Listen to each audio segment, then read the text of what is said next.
everybody, and welcome to my journey. My name is Paula Walters, and I am a survivor of child abuse, domestic violence, and a near fatal strangulation. I also have a brain injury resulting from trauma, from abuse.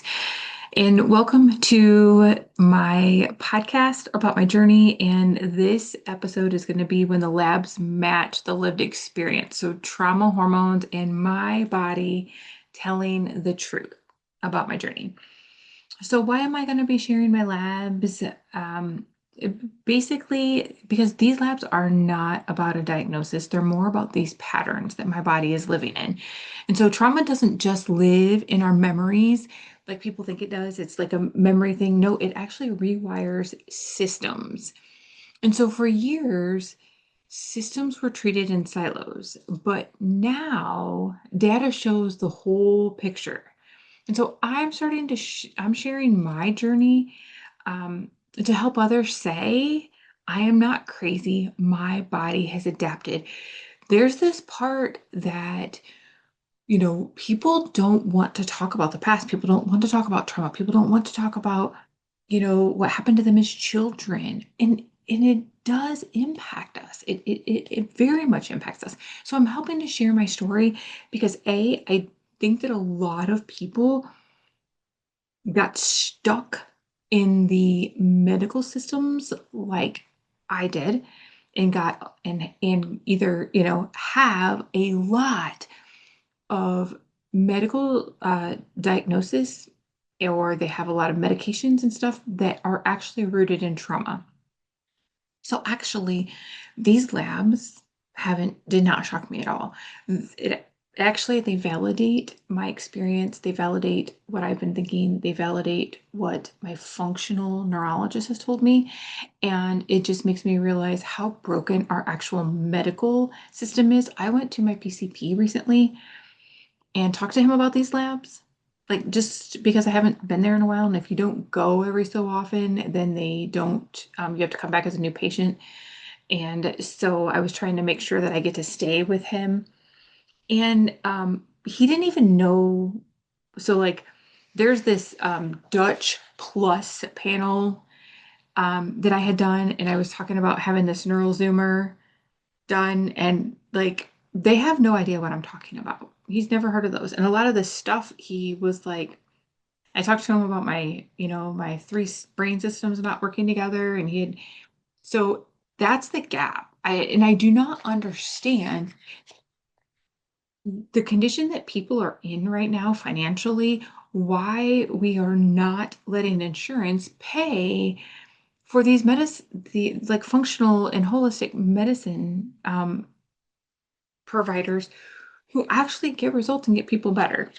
So, kind of what I want to talk about here is at the end of the day, the big picture pattern is that I've been living in survival mode, not failure. And so before jumping into the numbers, I just want to remind people that like my body didn't break. It just unfortunately had to adapt to danger for decades. And me being a paramedic has not been helping that situation. So I'm 52. And if you're following me on social media, you are seeing that I'm struggling right now.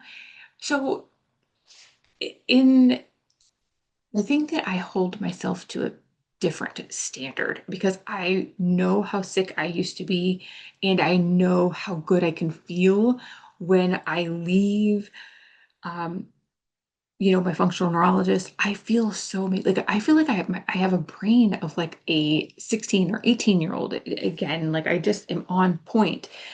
And I don't like this feeling that I have right now of having like I don't like the brain fog. I don't like the having the like dips in my energy and all those things because I didn't have those and I don't have those when I come back. And I come back in about a year and a half into being back from there, I start dipping again. Well, we're kind of finding some reasons for that. There's some more tests that are coming. One of them is an MTHFR gene mutation. We'll see what that shows. And then there's just a couple of other things.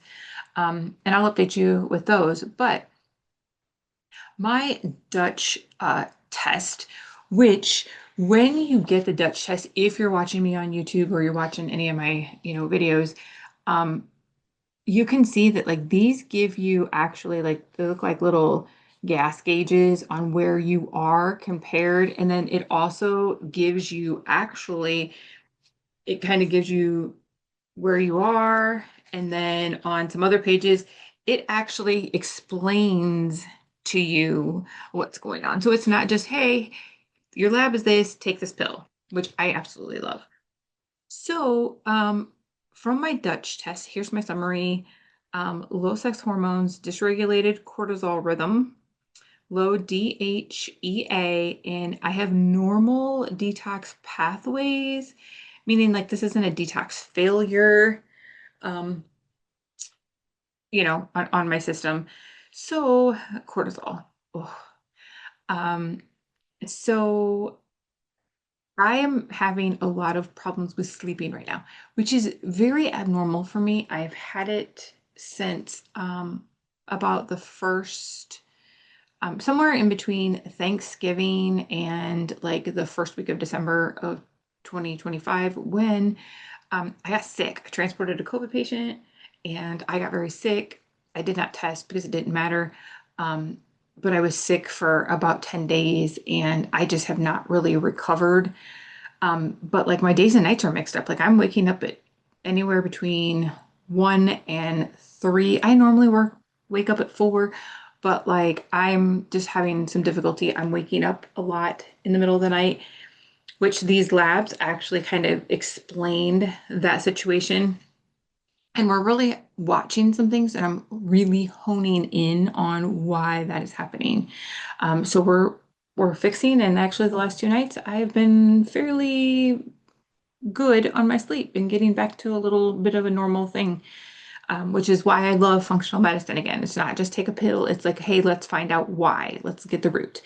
So I have my cortisol is the highest at night. Um, and then I have negative cortisol, a negative cortisol awakening response. I have high free cortisol, but low total cortisol production. And I have low cortisol clearance. So like really what that means is in morning I'm just pushing through. That's probably why I drink a pot of coffee a day. And I get these afternoon and evening crashes. So this is going along with actually let me back up. So at night I'm like having some poor sleep. I wake up. If I get woke up or I wake up, I'm wired and I'm restless. So on top of having these results, we're also noticing that for some reason, when we're in a continuous glucose monitor, well, I'm not a diabetic, so I'm just using the lingo one. It's the one that Andrew Huberman uses, and so I decided to use that to watch. It only goes to 55. I am between like midnight and 4 a.m., I am actually having a period of like an hour, hour and a half where my sugar is dropping below 55. So then when that's happening, it's, kind of it's going to react to that, in which that is waking me up. So I'm waking up around that time when the body's reacting to the low sugar and it's waking me up when it starts, reacting to that. So I have that and the cortisol thing going on all at the same times. So my body is acting stressed, even though like my life is so much calmer. Like I'm out of bad situations. I, do a lot of things. So that cortisol stuff, I can really kind of explains a lot of my long-standing fatigue, the feeling on, even when I'm exhausted, crashing after prolonged stress or travel. Like if I have to travel to speak, it wipes me out for a day or two.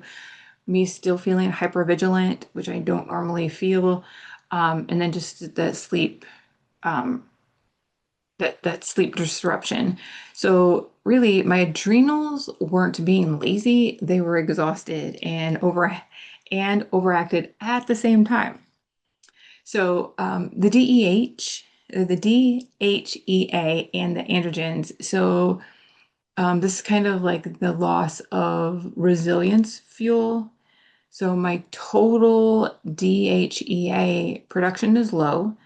My testosterone is actually in range, but low for vitality, and my cellular androgen activity is low. So why this matters? DHEA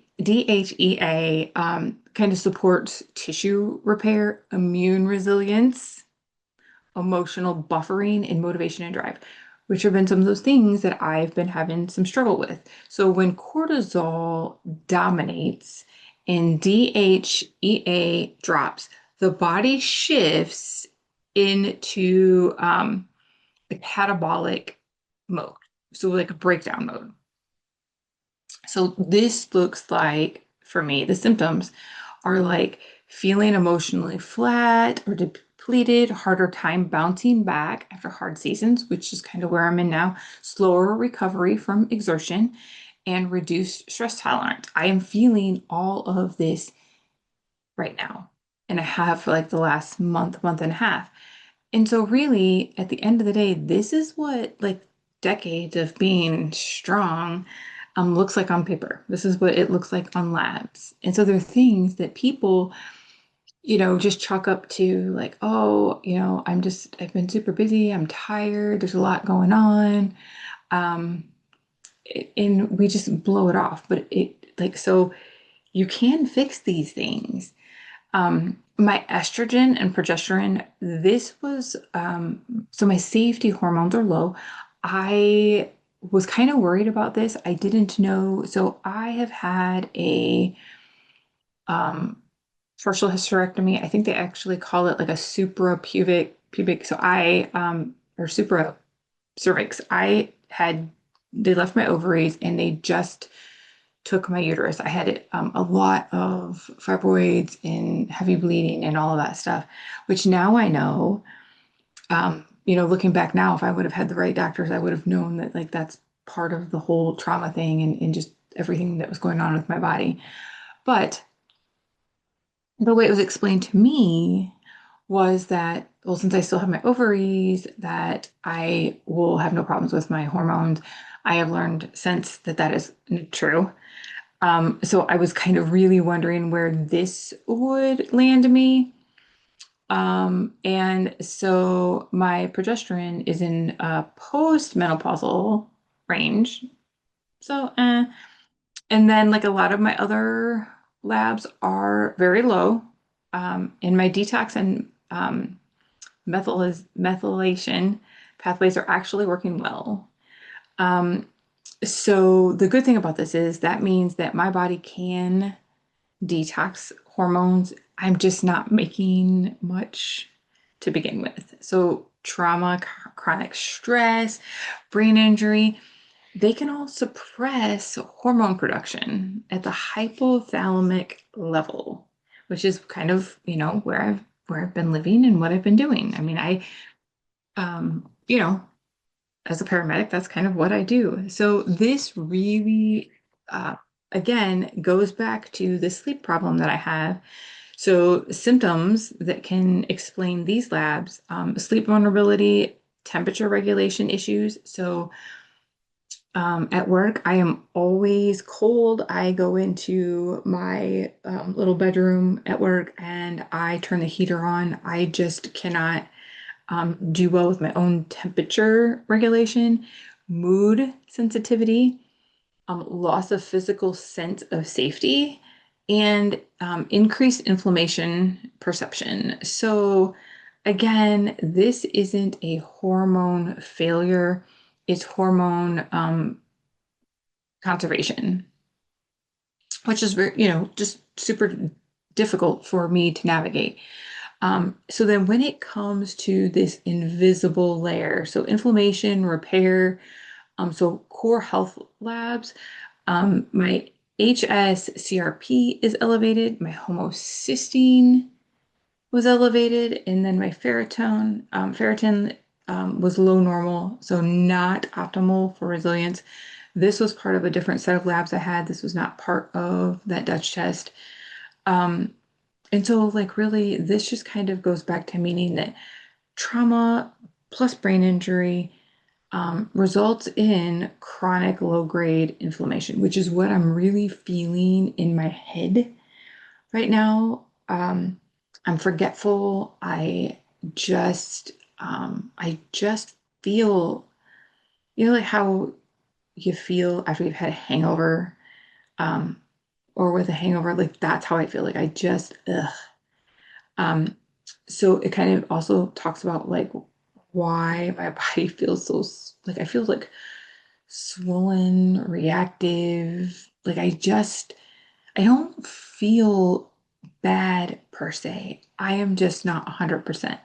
And I rarely feel like this. Like since I started functional medicine in 2019, um, when other than these windows that I have for these couple months before I go back out there, like the last 6 years, I feel pretty much 90%, 90 to 100% of myself every day. Like I don't have bad days. I don't have headaches. Like I just feel amazing. And so now that I don't feel like that, I want that feeling and I know that I can get it. So I'm gonna work hard.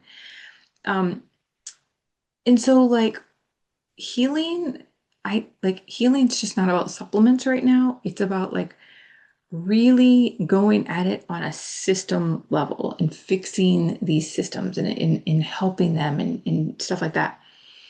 Um, the other thing that we're doing is watching, like I'm really watching the foods that I'm eating when I'm eating. So I'm meeting with Dr. Hennis virtually, and we're making changes to when I eat, how much I eat. One of the things that I think that I did is a lot of people talk about fasting, and fasting is good. Like it served its purpose for me. It got my gut back in alignment. But women in fasting, like we cannot do it like men do. I probably took it too far. And so now I'm just doing like this 14-hour fast.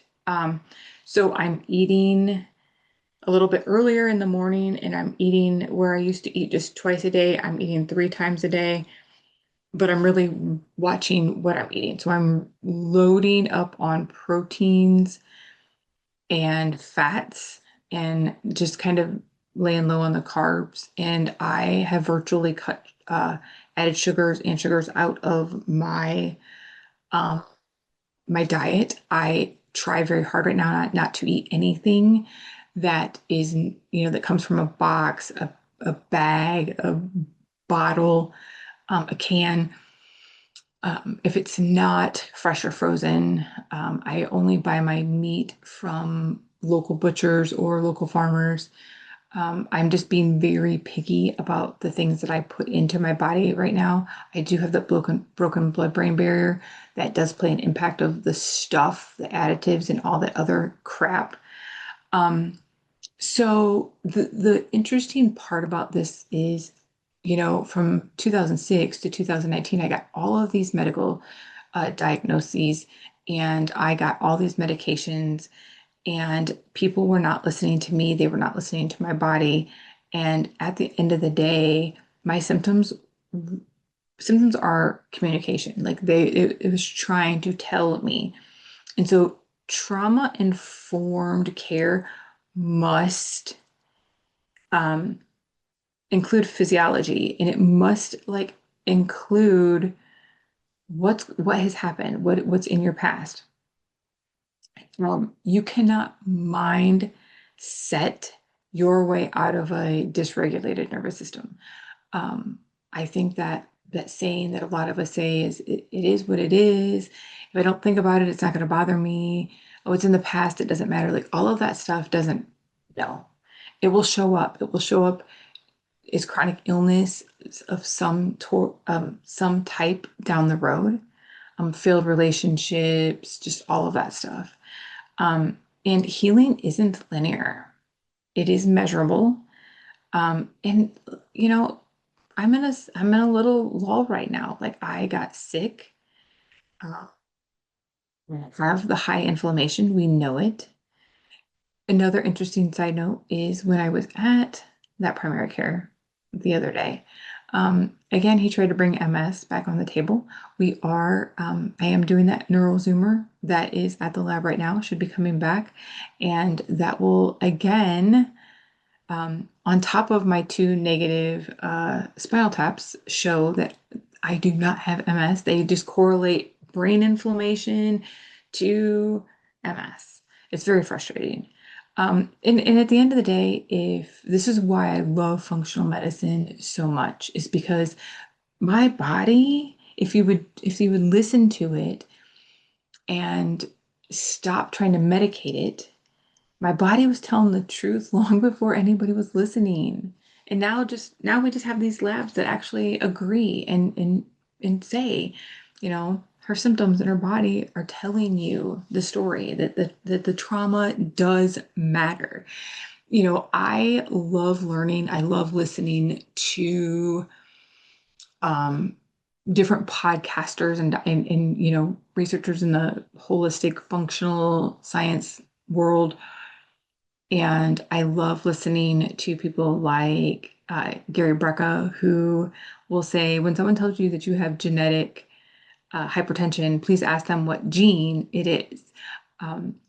Again, there's root causes to things. Andrew Huberman, there's a lot of them that I listen to. We have, again, this goes back to my faith. I believe that I was designed to my body to heal. Um, and I'm going to keep doing this journey and I'm going to share these things. If you are stuck in the systems, um, you know, I got to this point where I thought I was like just so chronically ill I couldn't work and I really couldn't drive and life just was really rough and I thought about and actually attempted to unalive myself a couple different seasons throughout my life actually.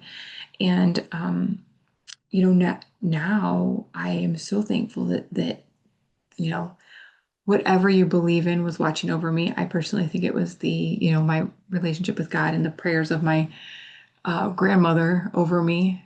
But I'm here and I'm better. And man, what an amazing life to be able to think clearly and to realize the root. I love, gardening and having my chickens and being able to make my own food and stuff like that. It's just healthy. Our food system here, our medical system here in America is not set up for us thriving. So if you're stuck in one of those places, um, you know, reach out. I will send you some information. Look for functional medicine, look for holistic practitioners, start researching on, different podcasts and stuff. Like the information's out there. I find a lot and I will call, Dr. Hennis and be like, hey, what about this? Is this me? And just different things. Um, so thank you for taking this journey with me. I'll be back later on this week. We're going to talk about a couple more things about my labs and what I'm doing, what it looks like, and tools that you could use at home, and what this looks like for my brain injury right now. Because this is ultimately the biggest thing is we're going to be mostly talking about these three systems of the brain and what happens when they don't communicate. Um, I'm in this season right now where I feel like my brain has three different GPS systems all telling it different directions, and it is getting overwhelmed.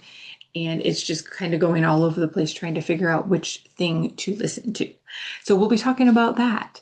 Um, Thank you for taking this journey with me, and you have a blessed day. Thank you.